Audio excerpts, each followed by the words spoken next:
Hi folks, and welcome to Parker Paints. I'm Parker, and today I'm going to take you through how I paint Commander Farsight for the Tau Empire army in Warhammer 40,000. I'm going to show you all the tricks I use to make a model that looks great and it's fun to paint, and when it's stacked on the table with the rest of your army, it's going to look fantastic. But also, between games when it's stuck in the cabinet, it's going to look great there too. So with all that said, let's get cracking and let's get those paints on those models.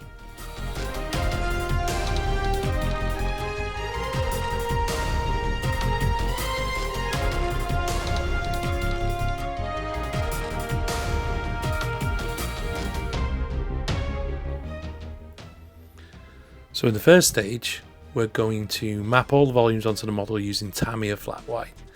So this is kind of like a Xenophil, like you've seen in other painting tutorials and stuff like that. But really what we're doing is we're just popping onto the colour like little sources of light where we want there to be more interesting interactions with the colour. So where we want the colours to be strongest, where we want it to have a nice contrast with an area next to it. Just areas that will look more interesting when they're brighter and stronger. These will just give us a guide as to where we're going to sort of lay on those highlights and just sort of draw interest when viewing the model. So I just take my time picking out the bits that I think will look coolest. I do tend to focus towards the top. You don't have to do that, just find the bits that interest you. Following on from that is when we just lay down the first colour, which in this case is Blood Angel's Red contrast paint. And you basically just want to give it an even coat here, lay it on thin, do a couple of coats, and just build it up until you see that strong colour across the model. You'll see here on the main body is you'll start to see a distinct difference between where you've laid on those light volumes with the white and where it stayed darker with the black primer. And you'll see that shadow naturally occurring on a model, and it'll create these cool, dynamic and interesting layers of contrast on the model.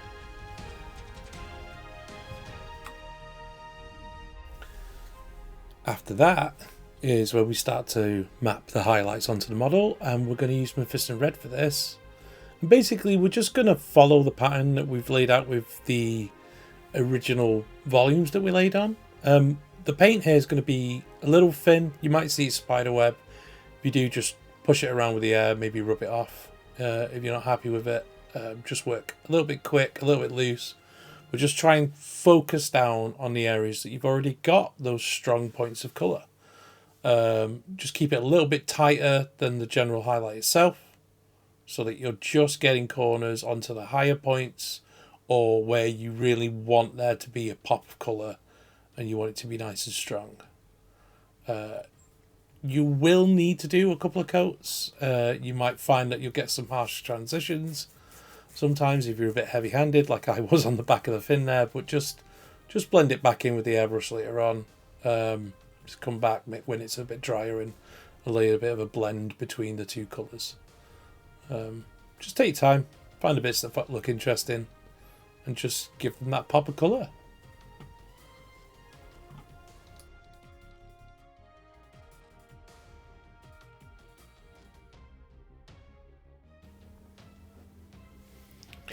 And the next step, we're just basically repeat what we just did. We're going to go with a slightly brighter colour, Evil Sun Scarlet in this case, and just go even tighter, even smaller into those areas, and just boost that highlight quite bright, just to make it look more interesting. Now what we're going to do is we're going to just punch that contrast a bit, and we're going to add a bit of shadow and interest underneath the lower areas. We're going to go in with Corvus Black, and we're just going to kill some of the colour underneath, make it a bit darker and a bit more broody, just make it much more interesting to the eye.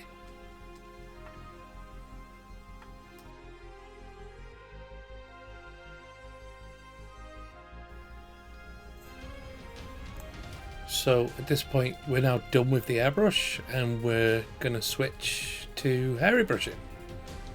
What we're going to do now is we're going to pick out all of the areas of the undersuit, like the non-armor paneled areas, that we want to be black. And for this instance, I'm using Corvus black. Just a little bit of blue in it. I think it's a bit more interesting to look at. And I just take my time with a brush and I go and pick out all the areas on the suit that I want that flatter, sort of stealthier black. I just take the time, use a couple of coats, and give it that nice solid sort of kind of blue-black on that undersuit. Once we've got the Corvus black on, we're going to start working on highlighting it up with a mix of Dawnstone and Corvus black.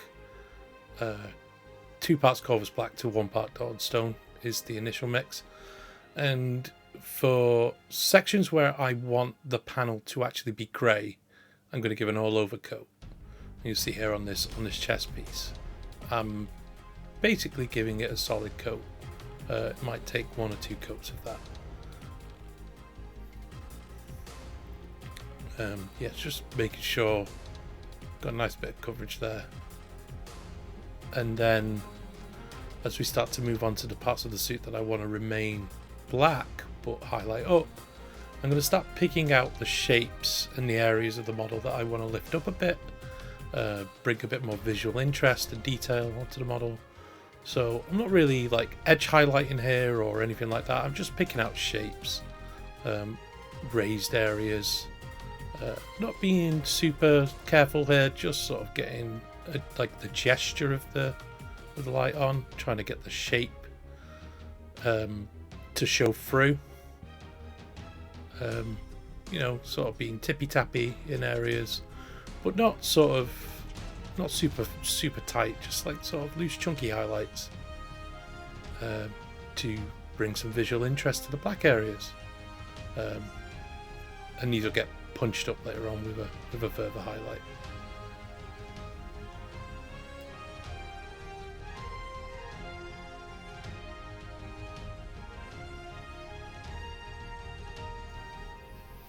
Now we're coming to the next stage of the highlight, where we're gonna use basically the same mix again, but I've added another dose of Dawnstone to this, so it's roughly 50-50 now.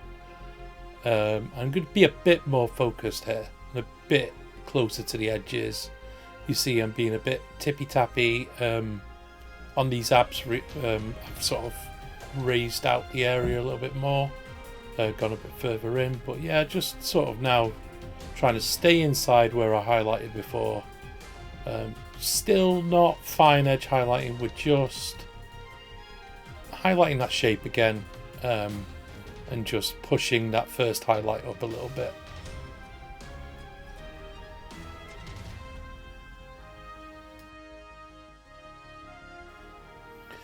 And now for the final highlight, just using pure Dawnstone here.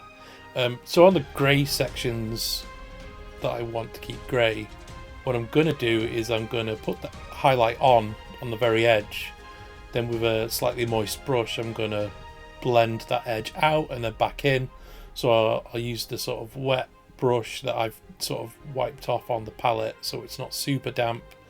And you'll see I just work back and forth, like go to the edge, pull it out, go back in, just work back and forth. And that's just for the grey areas, so they actually look grey, but they have that sort of blended look.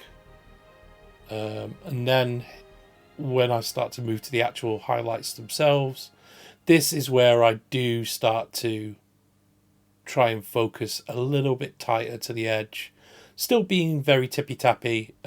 You'll see that earlier move there where I got a little bit too much on. Now because the paint's quite thin, I just sort of like wipe it off with my thumb and then try again. So don't break yourself, try to do this, like try to be super tight. Like that's not the visual look we're going for. We're going for this sort of distressed, sort of chipped highlight. So yeah, just focusing down, just being very light with the brush. If I don't like it, whip it off as soon as I can with a finger or a thumb. And then yeah, just sort of tip tap onto the very edges inside of those original highlights, and just create some modulation and visual interest. You see it quite well here on the back of the thruster. The lines aren't super consistent, they're not super tight. It's just creating that sort of chip tap look.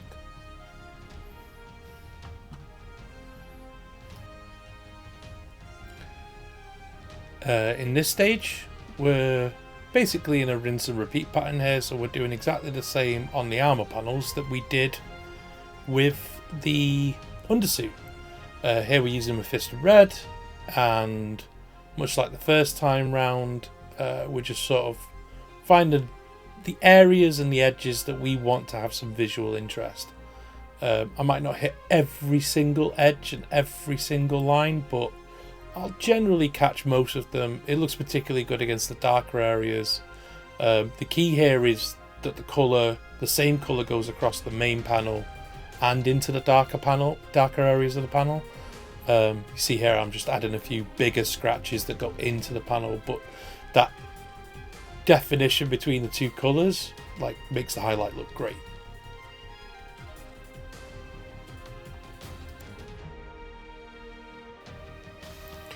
And now we repeat again, this time using Fire Dragon Bright, but very, very tight now.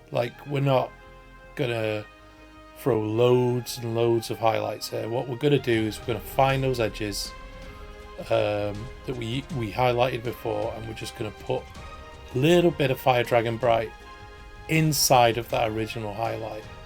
Again, if it gets a little bit too much and you splodge a bit too much on, look like you did before, just quickly wipe your foam over it.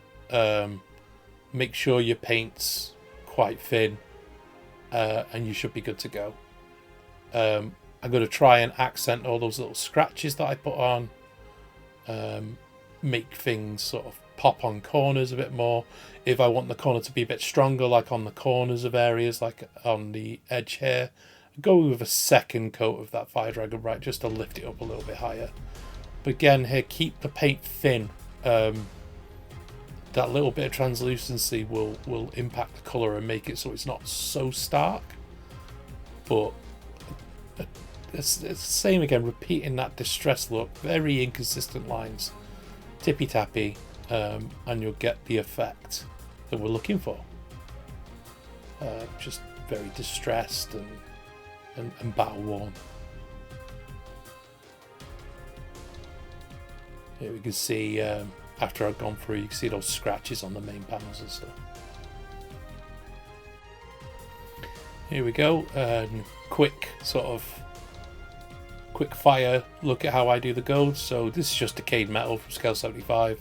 Just base coat all the bits that you want to be gold on the model. And then once you've got that first layer on, bit of necro gold over the top just to strengthen it up. Don't cover up all that decayed metal, just most of it, to be honest. Leave the recesses, maybe the bottom of the orbs. These like cooling nodes or something. I'm not sure what they are on the model, but they just look cool in gold, so give them a look.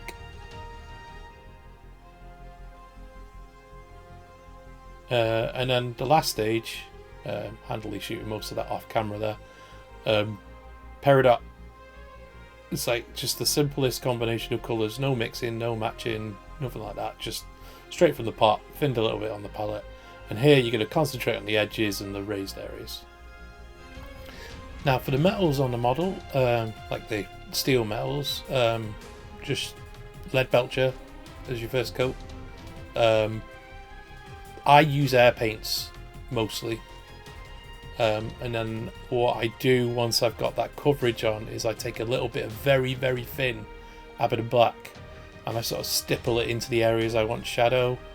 If it goes too strong, add a little bit of water, thin it out, and just kind of dab at it and stab at it, and move that paint around while it's in there so it lets it settle. And then you end up with this like sort of nice shading effect on the metal. It looks like mold and sort of worn. Once I've got that one sort of shaded effect that I'm happy with, I then take a little bit of Ironbreaker onto the palette, thin it down a little bit, and then just using the side of my brush, sort of hit all those edges and just sort of drag along the edge with the side of the brush to give an edge highlight. Do it across the top, across the bottom, and then I will go in with the tip of the brush and pull it in from that edge to make a little scratch into the surface of the sword. Nothing too fancy, just a couple of marks. You'll see them here, just the front of the sword. Gives you a pretty cool effect. So I did get quite a lot of footage for this, so I'm gonna sort of run through it quite quickly. Put a little bit of base coat down of White Scar, so I can go over it again with Thunderhawk Blue for a base, and then you'll see in the next stage, once I've got that solid coat on, I'll mix in White Scar into Thunderhawk. Generally paint over it again, but I'll keep the paint thin. Start at where the top of the panel is, and just pull down into the Thunderhawk. If it goes too white, put a bit of Thunderhawk at the bottom and pull that back into the white while it's still wet, and then just work back and forth, adding more White Scar as I go, sort of creating that shaded effect, and then finish it off with a bit of an edge highlight with just pure White Scar, just again tippy tappy. After that, painting the blacks just like I painted the blacks before, so Corvus, and then a bit of Dawnstone, and then just pure Dawnstone. Again, tippy tappy edges when you come to do the edges. You will need multiple coats of this Corvus. Keep it thin. You don't want to get streaks in the paint. The red part, just using a bit of Mephiston with black at first, then adding more Mephiston to where the top of the gem is. Move back and forth between the two colours. Like, if it's too strong, I'll put a bit more black in. Then Evil Sun, just on the top half. Like, don't even really blend it here, just concentrate more on the top half, keep the paint thin, and then add a second layer if you want to strengthen up like the top third. Once you go back and forth, you'll end up with that nice mix. And then, like, again, pure sort of Evil Sun Scarlet at the top here, and then with a wet brush sort of blend it into the layers underneath. Finally, just again, Fire Dragon Bright, tippy tappy on the very edge, very top of where that sort of red detail is on the logo. It should look pretty tasty when you're done. Right, lenses and lights, getting to the very end here. Basically what I did is I went round with White Scar and I picked out anywhere I thought was a light or a lens, where I thought it would look cool to be a light or a lens, and then I hit it with Frost Art contrast paint, and if it wasn't blue enough, I hit it again. Fit it down a little bit so it flows into the recesses. If you get it on areas you don't want, again, like I did there, rub it with your thumb. With the gemstone here, this talisman, again, I run very thin White Scar into the recesses, let that set up. Once it was cured, went in with Tesseract Glow, thinned down. Pretty much the same stick. You shouldn't need two coats here. It's super strong colour. Now, the freehanding here. There's no two ways about this. You just have to take your time and be slow. I just used White Scar, thinned it down. It's going to look translucent and streaky with your first few coats. Just take your time. Try and paint. Always paint towards yourself. Paint towards your core. You'll see there, I'm not trying to, like, I didn't try and make the fancy shape first. I made a straight line, and then I cut away from that straight line to make a little shape, then cut down again, and then filled it in. And then I'll go over this again just to strengthen up the colour. This is the trickiest part, like, hand on heart. This just takes practice. Like, don't break yourself over this. Try it on some inconspicuous areas first to build up your confidence. Maybe even on a piece of paper or card, plastic card if you've got that knocking about. But again, you see here, I'm just putting in the initial line and painting towards myself. It's much easier to paint towards yourself. And then, because I want this little pattern, I want it to be sort of offset. I just paint next to it and just widen it up about halfway. And then when I want the shape to end, I'm just going to put a little dot at the end now. You'll see it just here. See that? Split tip. Ooh. There you go. Just put that little dot and you see it magically creates that hard line and it makes it look square. And then I just strengthen it up. Put a second coat on. Another tip here. You'll see at the end there's like a little red cut out for this little stripe that I put in now. But the trick is to do the simpler shape first. So I'm going to paint this white section in. And you'll see, like, I'm not super neat at first. Like, if the line's not super straight, I'll just widen it out a little bit and go a little bit further across. And then all I'm going to do later on is I'll come back in with, like, a mix of mephiston and black. And then just cut out a shape within it, following the same sort of steps I did when I made the shape on the leg earlier. But yeah, start with straight lines. Just paint towards yourself. It's a little bit deceiving here because the vein itself, the fin on the back, is not at a vertical angle to the model, and I'm painting vertically towards me because I want the stripe to go down, pointing down to the bottom of the model. So it doesn't look right at this angle, but it will when it's done. You see here, like, just again, I want to widen it up.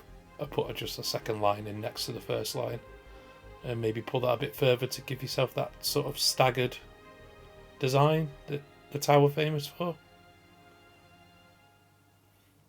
And there we go. Once you've done all that, and you've got all your freehand in where you want it, just put your model together, and there's your Commander Farsight, all done and dusted. Obviously needs space, but I haven't decided what I'm going to base my tower with yet. Maybe snow? That might be cool. Let me know in the comments below if you like that idea. Yeah, Commander Farsight in all his glory. And there you go. There's Commander Farsight all done, ready for battle on the tabletops of the 41st millennium. I really hope you enjoyed watching that video. I hope you learned something from it, and if you have any questions, just pop them in the comments below. I really enjoyed painting it. It's one of my favourite models. So if you could do me the favour of hitting like and subscribe, if you want to see more of my content, be coming out over the next couple of months. Be a bit slow at first as I'm taking on a new job, but hopefully I'll be able to show you some really cool and interesting paint jobs over the coming months. Thanks for watching.